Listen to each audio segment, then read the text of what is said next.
जिलाध्यक्ष अनिल भाटिया ने जानकारी देते हुए बताया कि केंद्र सरकार के द्वारा व्यापारियों को इन प्रतिकूल परिस्थितियों से उबरने के उद्देश्य से राहत पैकेज की घोषणा की गई थी, परंतु यह पैकेज छोटे व्यापारियों की पहुंच से कोसों दूर है।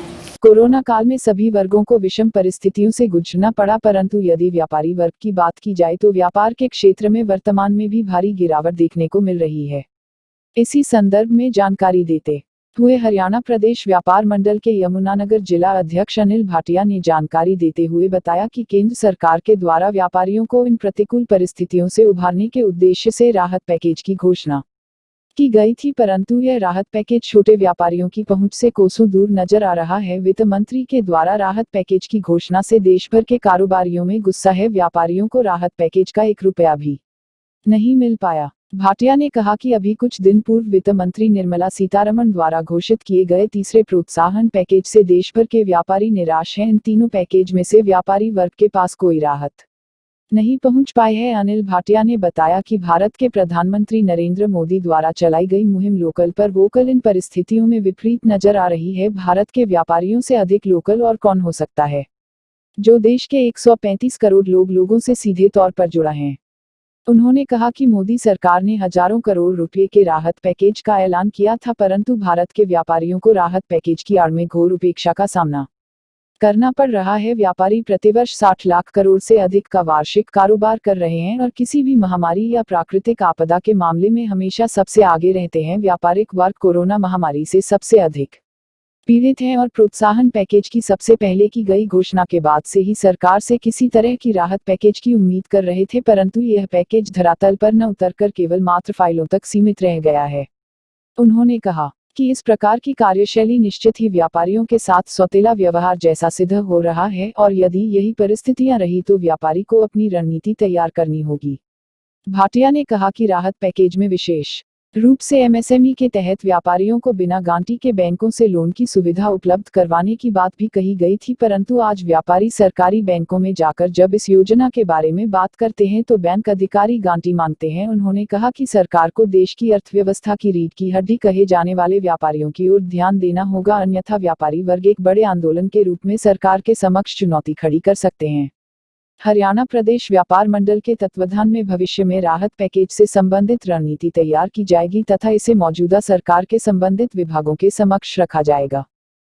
भाटिया जी, कोरोना काल में केंद्र सरकार के द्वारा राहत पैकेज की घोषणा की गई थी और उसमें सभी वर्गों को शामिल किया गया था। व्यापारिक वर्ग जो है उसको विशेष रूप से राहत देने की बात की गई थी और तीसरी बार राहत पैकेज की घोषणा की गई है वित्त मंत्रालय के द्वारा।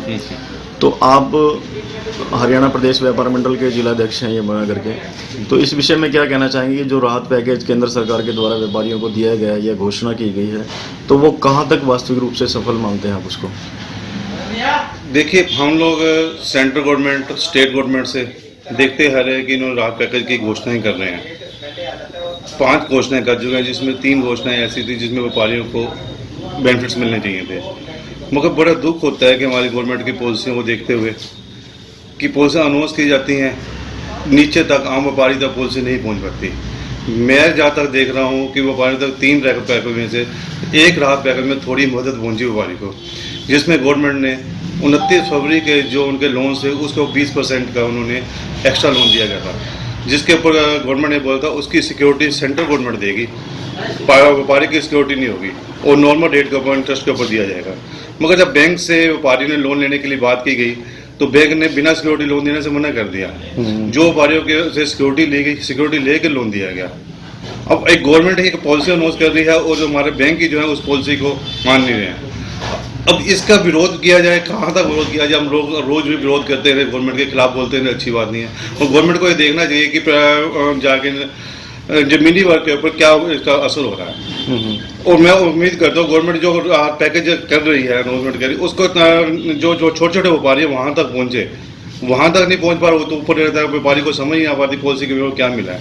गवर्नमेंट कहते हैं कि मैंने इतने करोड़ रुपए का बजट बांट दिया, मगर आम आदमी को तो 1 रुपया नहीं दिख रहा उसमें आते हुए। गवर्नमेंट को ऐसी पॉलिसी लानी चाहिए जो हर व्यापारी को उसका फायदा मिल पाए।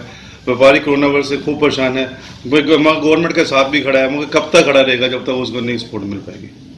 तो आप एक आम व्यापारी हैं और आप जैसे लाखों करोड़ों आम व्यापारी इस देश में काम कर रहे हैं, ठीक है। तो क्या मानते हैं कि अभी तक जो भी 3 घोषणाएं हुई हैं जो राहत पैकेज की व्यापारियों के लेकर, तो आपको क्या किस तरह का बेनिफिट अभी तक कुछ मिला है सरकार की ओर से? मैं आपको ये बता रहा हूँ कि सिर्फ मेरी नज़र के अंदर जो जमीनी सतह पे उतरा है, सिर्फ SME को जो गवर्नमेंट ने 20% के लिए एडिशनल लोन देने की बात बोली, जिसका ये हुआ था कि पहले साल के अंदर ब्याज देंगे, बाकी 3 साल के अंदर लोन का भुगतान करेंगे। अच्छी पॉलिसी थी, मगर उस पॉलिसी के अंदर गवर्नमेंट एक बात बोली थी कि हम कोई सिक्योरिटी नहीं लेंगे बैंक, उसकी सिक्योरिटी गारंटी जो सेंट्रल गवर्नमेंट देगी, मगर ना तो सेंट्रल गवर्नमेंट ने गारंटी दी ना स्टेट गवर्नमेंट दी। जब बैंक से बात की गई लोन लेने के लिए उसके ऊपर, तो बैंक ने उसके लिए एडिशनल सिक्योरिटी मांगी, या जो हमारी पुरानी सिक्योरिटीज बड़ी हैं उसको बीच में अटैच किया गया। अच्छा, ये गवर्नमेंट की पॉलिसी का, गवर्नमेंट के बैंक ही ये कर रहे हैं, वो गवर्नमेंट की पॉलिसी है, गवर्नमेंट की बैंक है, और दोनों ही आपस के अंदर कह लो कि तालमेल नहीं उनका बन पा रहा। तो ये सिस्टम करता है गवर्नमेंट की पॉलिसी नहीं उसके, तो बैंक को उसकी सिक्योरिटी नहीं लेनी चाहिए। इस तत्काल प्रभाव से गवर्नमेंट को चाहिए कि इस पर कार्रवाई करके बैंक ने सिक्योरिटी मांग रहा है उस आदेश को वापस लिया जाए।